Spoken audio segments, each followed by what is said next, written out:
Guyana, and welcome to another edition of Facing the Nation. I am Malika Ramsey. Thank you so very much for joining us and inviting us into your homes. I trust that this week we find you in high spirits, good health, and high spirits. This week we're going to be doing business again.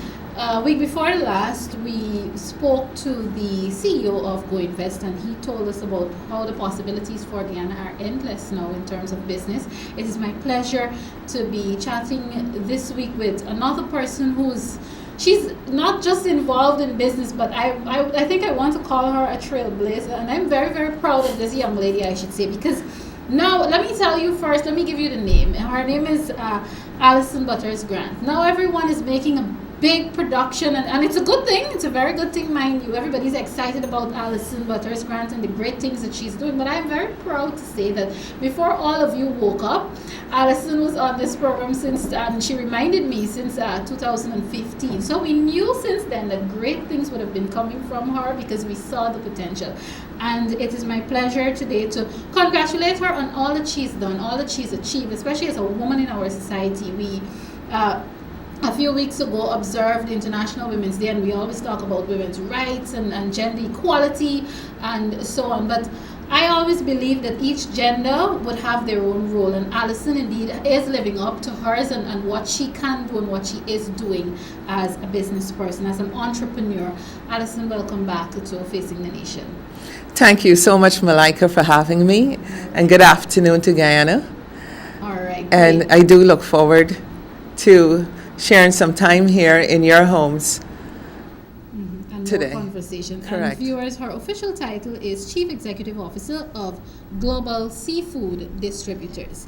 Allison, even before we come to what's happening with you now, I would want you to talk a bit about your journey from the time you realized that this was your goal, this was your aim, and you started working towards it, and how you feel about the way in which the Guyanese population would have, your own, especially women, would have responded to you. Because at this point, you're an example for business women who have an interest in whatever their craft, whatever their business is, in terms of them wanting to, I should say, improve it. You are an example for them. So let's talk about that journey. Well, sometimes I really think that I do take it for granted because what I do is just natural. And I feel humbled because my husband would say to me, do you realize that what you're doing, people are looking at you? Mm-hmm. And we take these things for granted, but it's real. And I do it because I like it. It's my vision, and it's been a vision since a kid to be in the fishing industry. Okay. And now being called a trailblazer. And a couple days ago, I noticed some women out in over on the West Bank somewhere would have formed a co-op, and they're doing solar type salt fish. And I felt very happy to see that because there was one time I felt proud to say I was the only person in Guyana that was doing salt fish indoors. And I must say how proud I felt when I saw these women coming together and actually following. So when you say trailblazer, I was like, wow, here are these people, people are listening, they're looking and understanding why we should raise our standards, So this is a vision that I've had since a kid. My parents were in the fishing business. My parents owned trawlers. And our office was on Wheaton and Richter's Wharf. And I would look through my parents' window and gaze to beyond the horizon. And just imagine, when I grow up, this is what I want to do. I want to run the business. In the meantime, my father's saying, you're going to be a doctor. You're going to go to England. I had a cousin who used to come back from England once in a while. And her mission was for me to go with her to England to become a doctor, I even had a biology kit, a science kit my dad would have brought back for me. Or we had a bookstore called GNTC. That was where Citizens Bank, its new headquarters is on the corner of Camp and South Road.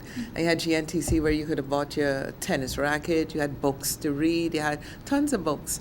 And you had science kit. You had anything that you wanted as a kid, you could have bought in GNTC. Guyana National Trading Corporation was called at the time.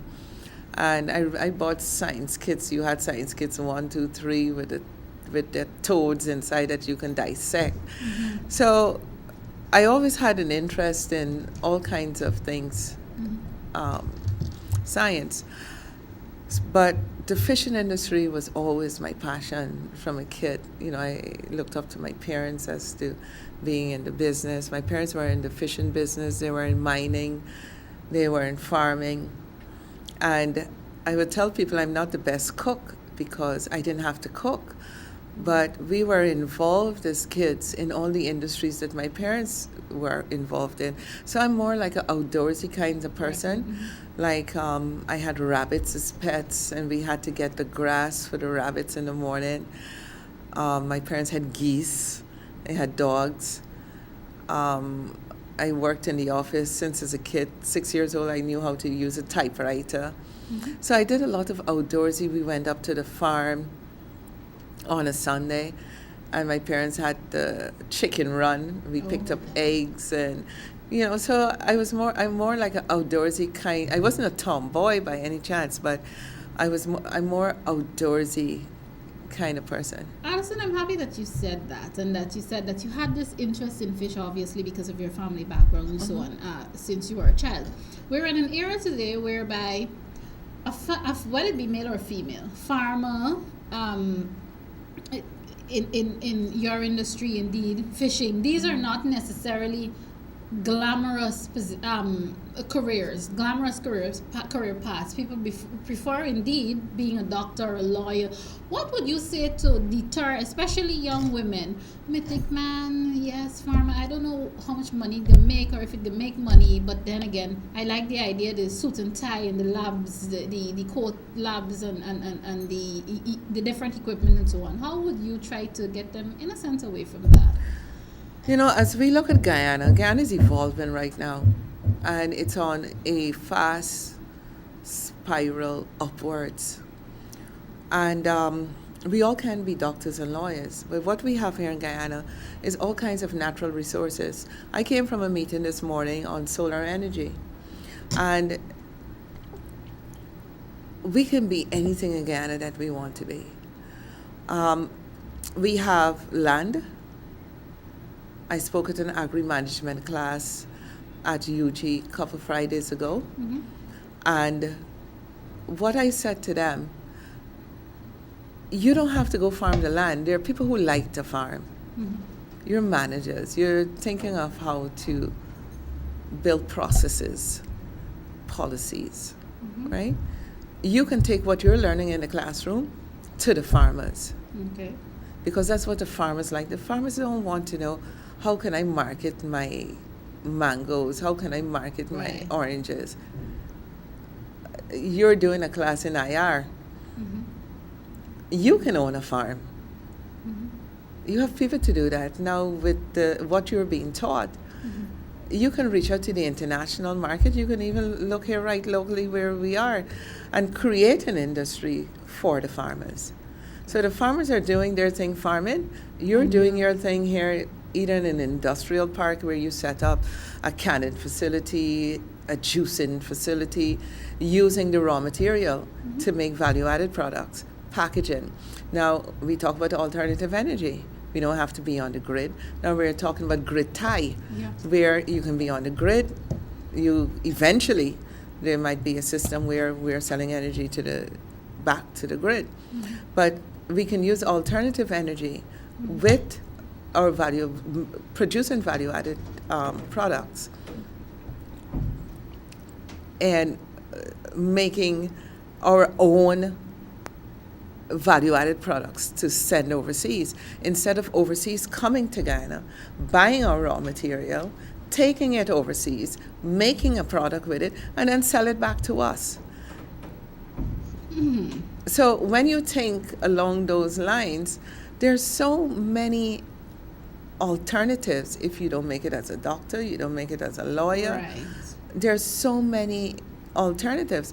My dad didn't go to high school. My dad had to come out of school in order to work on a rice farm. But he was able to get to a height of owning 7 fiberglass trawlers, 40 acres of farmland, gold mining industry. My mother was an accountant. My mother was a teacher. She started at St. Philip's School, then she went to Chatham High School, taught Latin, French, history, literature. And she worked with my father in the business as an accountant, right? So there's so much vertical, horizontal, upward, downward that we can have here in all kinds of industries, in all kinds of sectors, in all kinds of different lines of employment. I understand. In saying all of that too, what comes to mind, and I know you are also now on the University of Guyana Council. Of course, UG is the country's highest learning institution. Yes, we know that there is a Department of Business there set up. Do you feel that UG can do more to prepare its students for the kind of things that you're talking about, in that, yes, for example, you used me as an example as an IR person, you can still venture into farming, but in a different way, different contributions. Correct. Do you feel that the University of Guyana needs to have special programs to prepare students for that? Because the fact is, for decades, and this is worldwide, for decades we have been preparing people for the traditional professions, the nurses, the doctors, the lawyers, facts. So is there a need for a sort of special training or a special maneuver to prepare people for the kind of career path that you are talking about? Well, what I would say would be a collaboration of the University of Guyana and the private sector. Because what we're talking about in manufacturing, in all kinds of different industries, even in the farming industry, now we have oil and gas, right? So there's all types of industries that will be formed eventually in Guyana, meeting up to 21st century standards. So it would have to be a collaboration with the University of Guyana and a holistic approach with the private sector at large. Now, we have all kinds of private sector. I'm into fishing. There's oil and gas. There's manufacturing in the construction industry. You have companies. I think this morning I heard an ad for some company that is making some kind of strength in concrete, right? So it's a holistic approach with the private sector.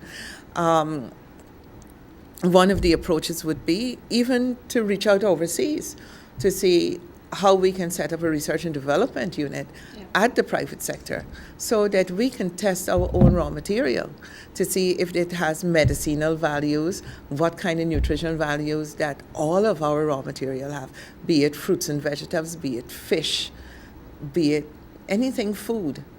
And that's just one area. I had the privilege of visiting the Rutgers Food and Innovation School out in New Jersey. It took me like about 3 hours to drive from where I live in East Orange out into where that university is, where that section of the university is located. And as I drove through farms. And all that caught my attention on the farm was the technology associated with the farm. They've got this long piece of steel that goes across the width of the farm. And afterwards I did some research. It's a sprinkler that's used. They press a button and it glides over the length and breadth of the farm and waters the bed. Yes. Correct. Although it takes away work from probably like about 200 people because of the size of the farm and what they would have had to use in order to water the beds. But the technology, and I'm sure those people who would have gotten those jobs are working in some other part of the farm doing something else. But it just shows you where technology is today. Yes. I do a lot of research in technology for my business because I believe that not only that technology is efficient, it opens up the mind of the human person to understand, doing the same thing more efficiently using a piece of equipment. I love technology. I'm in love with technology. So in the fishing industry, I look at what I can use, because the more technology you use is the more value that you add to the product, is the more value that you add to the raw material. We're designing a process where our new facility will be zero waste, that everything that we do with the fish, every piece of the fish is utilized, right? It will take us some time to develop everything.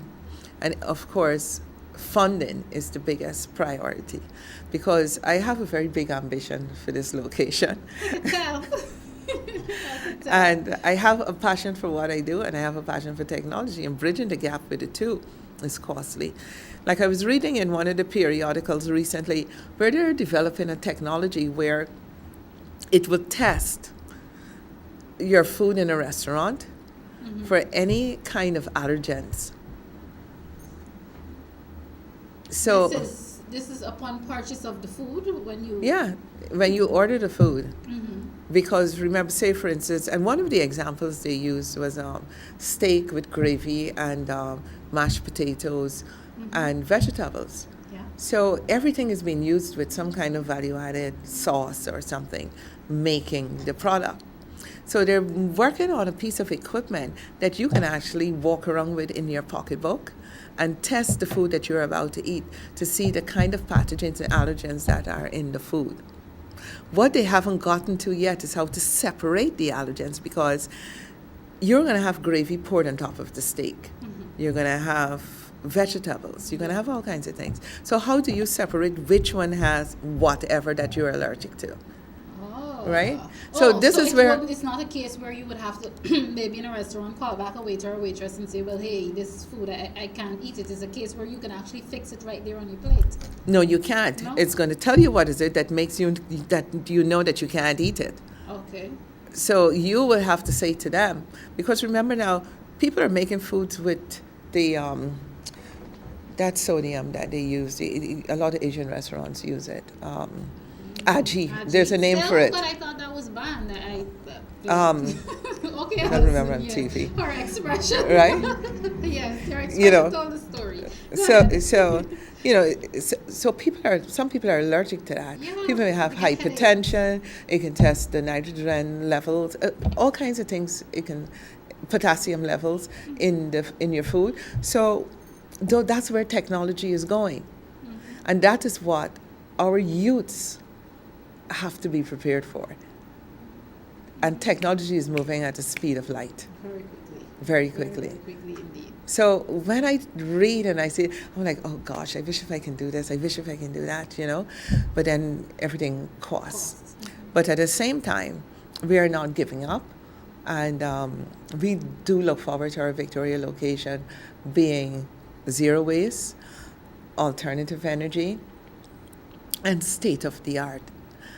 I like to say, we were the first company in Guyana that was using a solar dryer. We would like to say we're the first with a state of the art facility with X, Y, and Z that we're doing, But I think Guyana's on an upward spiral. We're going to be attracting a lot of foreign investment, foreign direct investment, and we have to be prepared. Indeed. And they're coming back with technology. They're just coming back to say, well, we're using you to cut this like this, make this like that. You have to be able to use the equipment. You have to be trainable to use the equipment.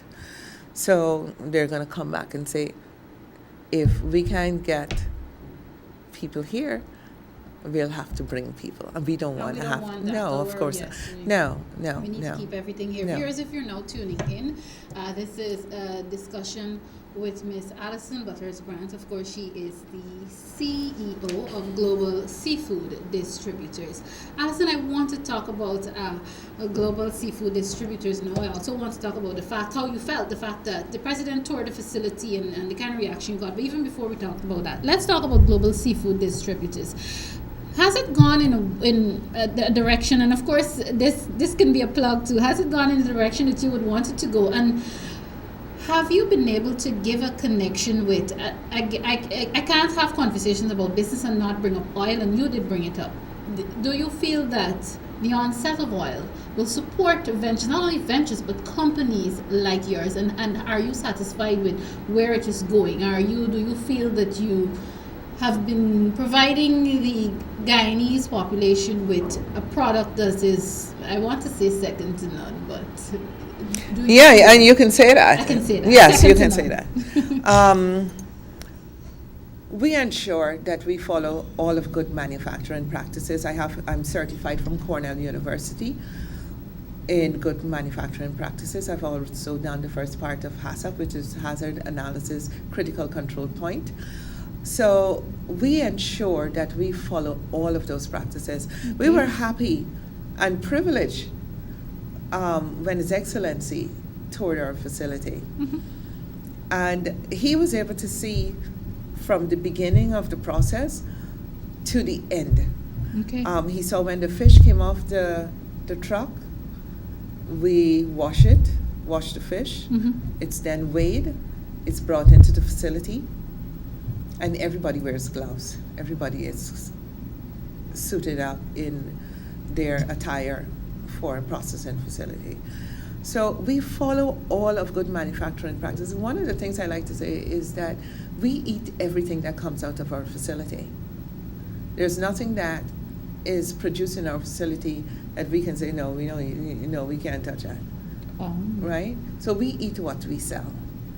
We do programs, classes with our staff. We were privileged to be given, it was an EU-funded grant, where we had a consultant who came in and worked with our staff in good manufacturing practices outside of myself. And it's always good to have a third party come in to enforce what you're enforcing.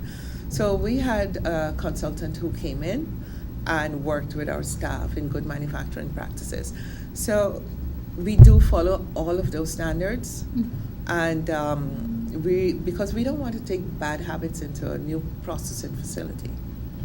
So we continue to build capacity. Our quality assurance person, Tevin Smith, he graduated from Guyana School of Agriculture. Okay.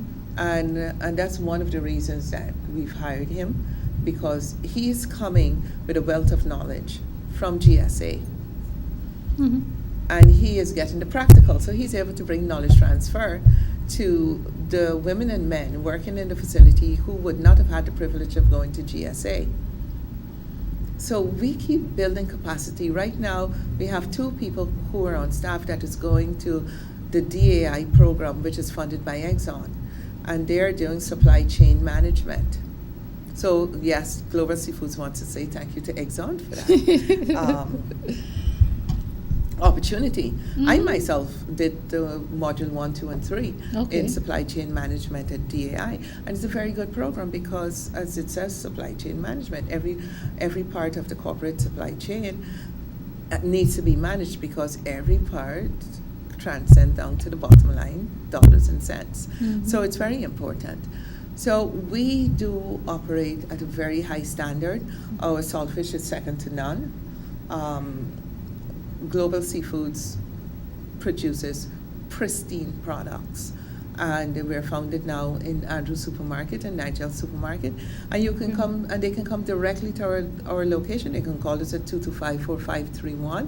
Mm-hmm. I can be called directly at 672-2431, and we're very good on customer service. If you buy something, you're not happy with it, feel free to call me at my direct number, 672-2431, or 225-4531, which is our office number, and we're always there to serve. Living in North America for 32 years, I've had the exposure. And if I can go to North America and get the exposure, I feel compelled. And it's not patriotism. This is where I am. I am in a country, this is where I was born. And if I can go to somebody else's country and adapt, why not bring my exposure back home? And in a lot of instances, I get free advice because I'm passionate. I'm in love with my country. I love my country. And living in North America, I would go to different supermarkets, and the first aisle I'll go to is the fish aisle, the seafood aisle, to see what is being done with the fish, how is the fish packaged, how I can bring that back home and do it for myself. After a year of working on a lot of packaging, we just launched a new package for our salt fish. Mhm. It's the first local made salt fish in Guyana that it's in a branded packet. And we're working on a lot more, but right now we're leaving it right now at the saltfish. And it took us a year to get to Just that to get the perfection. branding. Mhm. And we just brought that out on the market. How important is, because, and I'm happy that you raised that, how important is that sort of branding and packaging? Because people talk about, for example, and this is a conversation everywhere I go, even in classes at UG, even at work. For example, plantain chips. We go in the supermarket and we see plantain chips beautifully packaged from other countries, but we seem to not be able to get, either we're not getting it right, or there's not yet that willingness to package. Not only that, that's just plantain chips is just an example. Now you're talking about the saltfish. What is missing? I think a lot of times as entrepreneurs, you're an entrepreneur because you like to take risk. Mm-hmm. Because being an entrepreneur, you Yeah. have to have the guts to take the type of risk that's involved, Mhm. right? You have to think about the people who work for you. How am I paying them on a Saturday? How am I paying them on a Friday? Even if it only leaves me with $1,000 in my pocket, right? How am I paying the PAYE and NIS? But it's the risk that you choose to take. So if you're going to take the risk as an entrepreneur, it's not just about making the basics. It's about taking the risk to bring your product, your service to a level of perfection that when you say this is the price, you're going to be paid the price because of how your product is delivered. Right. Uh-huh. If your product is delivered at a substandard level, that's the price that you're going to get. Because I've gone into supermarkets locally and internationally, and you buy a product because of how it looks. But then when you take it home, you're more than disappointed with what's inside of the packet. Mm-hmm. So if you're doing plantain chips, and this is just an example, you look at the overseas plantain chip, Mhm. costs $200. But you buy it just because you like the packet. Packet True. says lemon flavor, garlic flavor, Yes. and all this kind. Right, I remember excited. living in the U.S., working in Manhattan, and there's these little shops in the bottom of the building in the train station, and they have plantain chips, lemon flavor, and I like the garlic flavor plantain. Nice packet, right? And even when I buy it, I said, boy, in Guyana they could do the same thing, right? And then you come to Guyana, they have it in a white plastic bag, you got a knot, and then they buy it and they say, you want some sour, and they pour the sour inside, We've got to move away from that. We've come too far to still be doing that. Mhm. Now, if you invested Mhm. in a nice bag, and if you're listening to me and you want to be in the industry, feel free to call me, 672-2431. I have a graphic designer that I can